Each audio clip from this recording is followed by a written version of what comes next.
네, 안녕하세요. 오늘 또 여러분들의 내신에 도움을 주고 싶은 준산촌입니다. 자, 오늘 볼 내용은 박정희 정권 4공화국을 볼 겁니다. 앞에 3공화국은 삼성개헌 때까지 이야기라고 얘기했고, 자, 우리가 지금부터 보게 될 4공화국을 두고 우리가 유신체제라는 이야기를 합니다. 이 유신체제 시험 문제에서 굉장히 출제 빈도수도 높고 여러분들이 알고 넘어가야 되는 단어입니다. 자, 신경 똑바로 쓰고 마음 똑바로 다 잡고 자, 한번 쭉 가보도록 하겠습니다. 시험이 그대를 힘들게 할지언정 여러분들은 그걸 버티고 이겨낼 수 있는 힘이 있는 아주 멋진 친구들이에요. 자,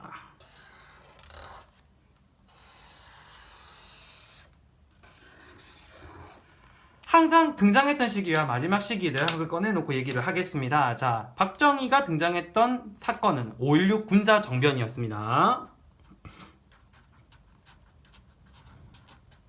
자, 이때 만들어졌던 초헌법기구가 하나가 있다고 얘기했죠. 그 초헌법기구 이름 뭐다? 국가재건최고회의라고 얘기했어요.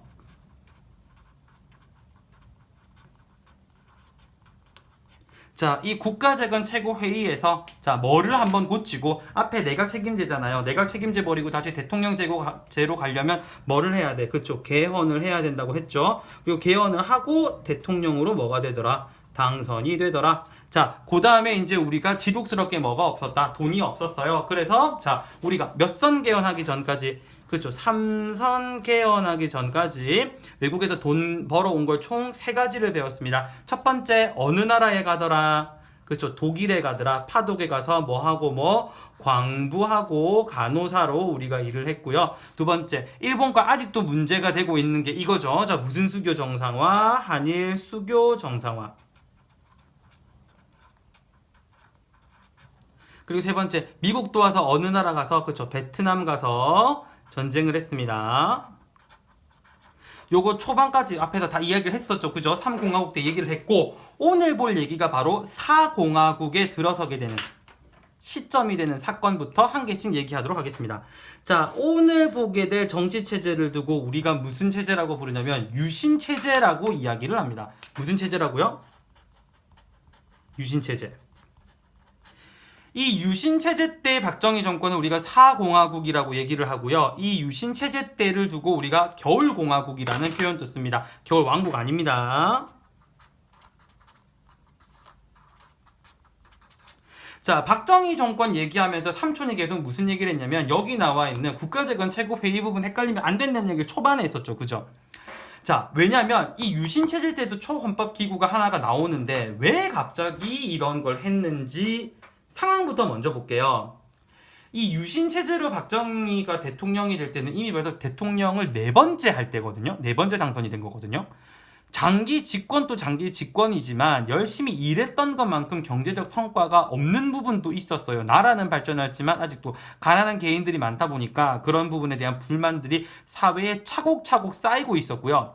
박정희는 처음에 대통령이 될 때 반공이 국시, 그러니까 공산당, 북한을 반대하는 거는 나라에서 가장 중요한 일이다라고 얘기를 했어요. 이른바 미국과 소련 진영의 그 냉전 체제가 굉장히 불붙을 시절이었었거든요. 근데 갑자기 요 시점 되면은 소련하고 미국사의 관계가 좋아집니다. 옛날처럼 반공을 때려 할 이유가 전혀 없어지게 되는 거죠.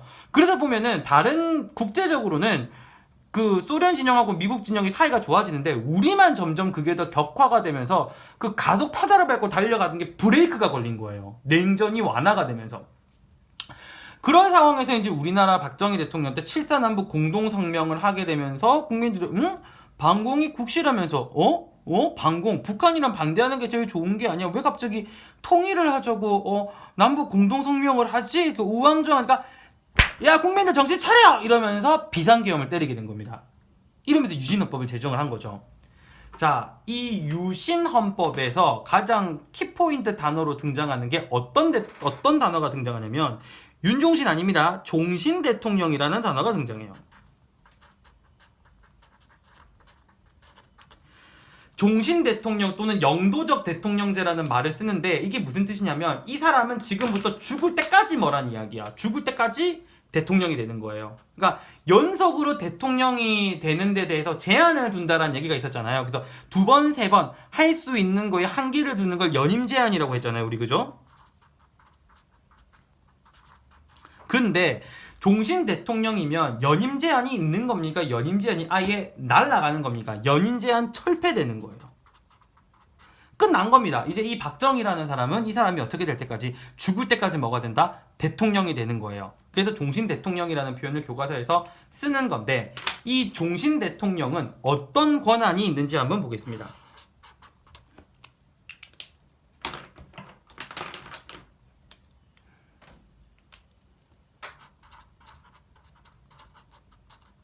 자, 이 유신체제 같은 경우에는 교과서에서 10월 유신이라는 표현도 자주 씁니다. 몇 월 달에 이게 이루어졌는지 대충 감이 오죠, 그죠?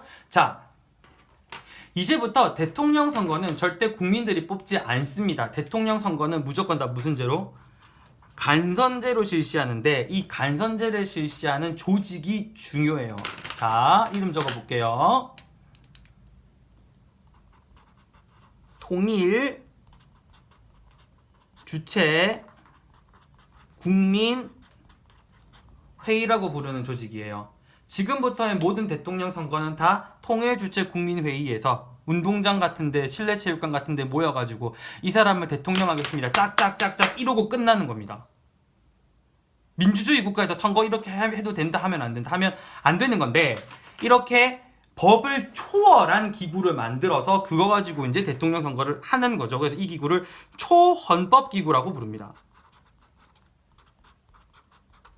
그래서 여러분들이 초반부터 삼촌이 계속 이야기를 하는데 5.16 군사정변으로 첫 번째 대통령이 되기 전에 만들어졌던 조직이 국가재건 최고회의이고 이 네 번째 대통령이 될 때 만들어졌던 초헌법기구 이름이 통일주체 국민회의이기 때문에 이거 두 개로 구별을 해줘야 돼요. 이거 가지고 헷갈려가지고 나중에 여러분들이 시험 문제도 다 틀려옵니다. Understand? 자, 그 다음 계속 보겠습니다. 두 번째, 민주주의 국가에서 법을 직접적으로 만드는 곳은 입법부, 그죠? 그 다음에 재판을 하는 곳은 어디죠? 사법부죠, 그죠? 입법부, 행정부, 사법부, 우리나라는 분명히 몇 권 분립국가, 3권 분립국가이기 때문에 서로가 간섭을 어느 정도 하면 안 돼요. 그런데 초헌법기구라고 얘기하는 건 걔네들 권한을 전부 다 먹어치우는 거다, 그죠? 그러면 이때 영도적 대통령, 종신 대통령이 갖고 있는 권한부터 보겠습니다. 국회의원 전체 중에 3분의 1 자기가 추천할 수 있습니다. 입법부 다 지고 있는 거죠. 그 다음 두 번째, 재판을 하는 법관, 임명권이 있어요.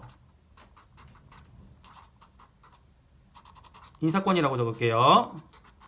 법관 인사권. 그러니까 누구를 법관으로 앉힐지 그거에 대한 권한도 다 지고 있는 거예요. 그 다음에 세 번째, 요게 제일 시험에서 많이 나오는 건데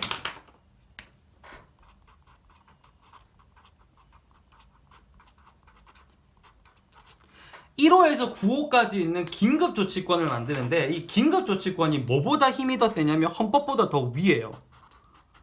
그러니까 대통령이 내리는 긴급조치권이 헌법보다 위에 있다고요. 그러니까 이른바 이제 우리나라에서는 헌법은 거의 뭐 껍데기만 남아있는 거예요. 제대로 된 게 아무것도 없는 거죠. 그러니까 쉽게 말해서 이 유신체제가 지금까지도 비판을 받게 되는 가장 큰 이유는 이 체제 안의 형태를 보면은 민주주의에 맞다 민주주의에 반대되는 행위다. 그렇죠? 반민주적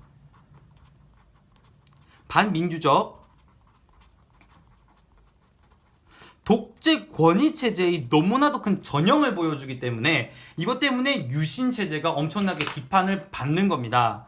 자, 유신체제 다시 한번 더 설명할게요. 자, 유신체제로 들어가게 되면은 연임 제한 남아있어요? 연임 제한 아예 철폐예요? 연임 제한 완전히 철폐되는 거다, 그죠? 그래서 지금부터 이 사람은 죽을 때까지 계속 대통령을 하는 겁니다. 계속 대통령을 하는 거. 그래서 무슨 대통령? 무슨 신 대통령? 종신 대통령이 된다고 얘기했어요. 자, 이제 대통령 또 간선제로 뽑아요. 그 뽑았던 초헌법기구 이름이 뭐다? 통일주체 국민회의입니다. 5.16 군사정변 때는 군사재건 최고회의고 유신체제 때는 통일주체 국민회의니까 요거 절대 헷갈리 하면 된다 안 된다 안 됩니다. 여러분들 조심해야 돼요. 자, 그리고 이 종신 대통령을 만든 유신체제에서 대통령이 가지는 권한 세 가지. 첫 번째, 국회의원 몇 분의 몇 추천, 3분의 1 추천. 누구에 대한 인사권 다 가져가더라. 법관 인사권이 있더라. 헌법보다 위에 있는 무슨 조치권, 긴급조치권이 있는데 여러분들 시험에서 알아둬야 될 게 뭐냐면요. 계엄령으로 묶이는 대통령이 있고 긴급조치로 묶이는 대통령이 있어요. 이승만하고 전두환 그 문제에서 얘기가 나올 때 거기는 계엄령 이야기가 나와요. 근데 박정희 대통령에 대한 문제가 나올 때는 긴급조치권 이야기가 나와서 요 차이를 여러분들 잘 알아둬야 됩니다. 그러면 국민들은 이런 독재체제인 유신정권 찬성할까요? 유신체제 반대운동 일어날까요? 유신체제 반대운동 일어납니다. 앞 단원에서 왜 그 삼촌이 그거 외우는 거 가르쳐 줬죠? 4, 6, 5, 6, 6, 7, 8. 4, 6, 5, 6, 6, 7, 8.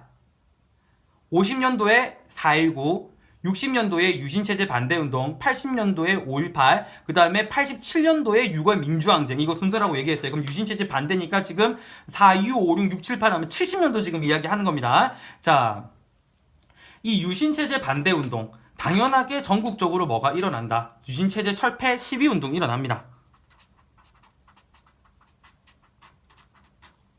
철폐 시위도 일어나고요. 이때 이런 개헌에 반대한다는 개헌 다시 그 법을 바꿔달라는 개헌 청원 1000만 명 서명운동도 있었고요. 뭐 학생들, 언론 단체들, 노동 단체들, 종교계 다 일어나고요. 그리고 3.1 구국선언이라는 것도 있어요. 이른바 지금부터 나라를 어떻게 구해내야 된다라고 얘기를 하는데 이 유신체제 반대운동에서 이 부분보다 실제로 제일 얘기가 많이 나오는 게 뭐냐면 YH 무역 사건이에요.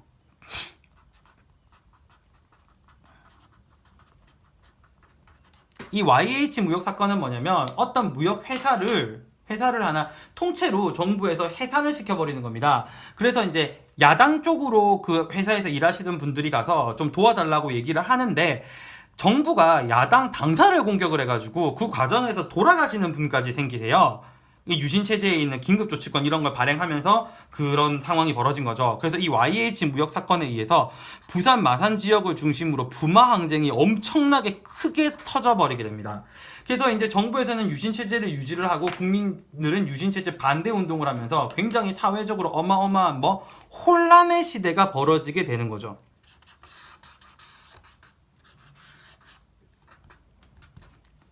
자, 우리 국민들은 이전에 대통령을 끌어내려본 경험이 있는 사람들이기 때문에 어떻게든 다시 민주주의의 제자리를 돌려놓기 위해서 한점 유신체제 반대운동 시위가 격렬한 1979년 어느 날이었어요. 자, 12.6 사태가 터지게 됩니다.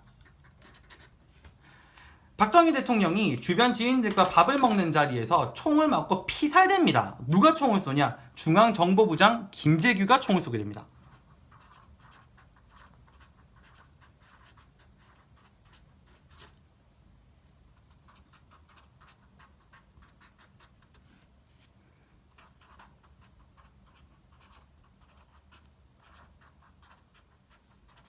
자, 당시 사회 분위기를 얘기를 들으면 거의 전쟁이 곧 터질 거다라는 유언비어도 돌고 이러면서 국가가 엄청나게 혼란 시기로 빠졌었다라고 얘기를 해요.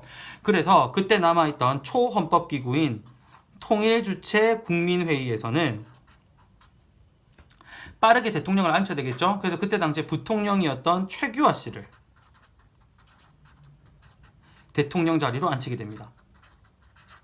그러면서 겨울왕국이라고 불리던 유신체제가 끝이 나게 되는 거죠. 자, 여기서 시험 문제 때 제일 중요한 건 뭐냐면 유신체제가 어떤 건지를 물어보는 문제가 굉장히 많이 나오기 때문에 이 부분들, 그리고 그때 갖고 있었던 권한 부분이죠. 권한 부분. 특히 이 부분은 여러분들 꼭 살펴보아놔야 여러분 학교 시험에서 미끄러지지 않습니다. 자, 이 부분 암기 한번 해보고 다음에는 박정희 정권 내의 경제 성과들, 그리고 경제가 어떻게 진행됐었는지 알아보도록 하겠습니다. 감사합니다. 자, 그러면 겨울공화국 암기 한번 가보도록 하겠습니다. 준비되셨습니까? 자, 그러면 시작하도록 할게요. 자, 유신체제 반대 운동하고 유신체제의 부분만 한번 보도록 하겠습니다. 자, 사선했을 때 체제를 우리가 무슨 체제라고 부른다? 그렇죠. 유신체제라고 부른다고 했습니다. 자, 유신체제가 되면 죽을 때까지 대통령입니다. 그래서 자, 그쵸, 윤종신, 자, 종신 대통령 자리에 오른다고 얘기를 했고, 자, 이거를 10월 달에 단행을 해서 10월 유신이라고 부른다고 했습니다. 대통령이 될 때는 국가재건 최고회의를 이용을 했고, 유신체제에서는 우리가 조직이 하나가 더 나왔죠. 그 조직 이름이 통일 주체 국민 회의라는 조직을 쓴다라고 얘기를 했습니다. 자, 이 통일주체 국민회의에 통해서 간선제로 대통령이 됐고, 이 대통령이 가진 권한을 받더니 국회의원 몇 분의 몇, 그렇죠, 3분의 1을 추천을 하더라. 그 다음에 누구에 대한 인사권을 가지더라? 그렇죠, 법관 인사권을 가졌고, 그 다음에 중요한 거, 요거 가지고 전두환인지 이승만인지 박정희인지 구별할 수 있다고 얘기했습니다. 자, 무슨 조치권이라는 말이 나온다? 긴급조치권이라는 말이 나온다. 이 긴급조치권은 왜 이렇게 삼촌이 계속 강조를 하냐면요, 긴급조치권이라는 단어를 주고 이게 박정희 유신체제인지를 추론해내 역으로 들어가는 문제들이 잘 나와요. 자, 이 유신체제 반대운동, 자, 3.1 구국선언도 했었고, 철폐 시위도 했었고, 그 다음에 무슨 뭐 서명운동도 있었고, 그 중에서 제일 중요한 거 무슨 무역사건? 그렇죠, YH 무역사건. 여러분들 여당하고 야당하고 개념 아세요? 여당이라고 얘기하는 거는 메인 권력을 잡고 있는 집권당을 우리가 여당이라고 부르고요. 야당은 반대당들을 우리가 당스 복수형입니다. 반대당들을 야당이라고 부르는데, 아무리 야당이 정치적으로 라이벌 관계라도 그들의 본진인 당사를 털러 가지는 않아요. 근데 당사를 털었기 때문에 이 YH 사건이 문제가 된 거고, 이후에 이게 부마 항쟁으로 연결이 된다고 얘기를 했습니다. 자, 박정희 대통령이 중앙정보부 부장이었던 김재규한테 암살당한 사건, 우리가 이걸 무슨 사건이라고 부른다? 그렇죠, 12.6 사태라고 한다. 이러면서 이제 박정희 대통령 시절 부통령이었던 최규하가 대통령으로 올라간다라고 이야기를 했습니다. 자, 여기까지 해서 박정희 대통령 정권 시절의 3공화국, 4공화국 정책적인 부분은 모두 다 봤고요. 이 다음 단원은 아까 얘기했듯이 경제 단원을 보도록 하겠습니다. 어려운 내용 잘 따라와주고 있는 우리 친구들 너무 고맙게 생각하고 있습니다. 현대사가 굉장히 복잡하죠. 우리가 해본 적 없고 자리 잡는데 시간도 오래 걸렸고 많은 통증을 겪으면서 가져간 민주주의이기 때문에 우리는 항상 민주주의를 소중히 여길 수 있는 마음가짐이 필요할 것 같습니다. 이상 준삼촌이었습니다.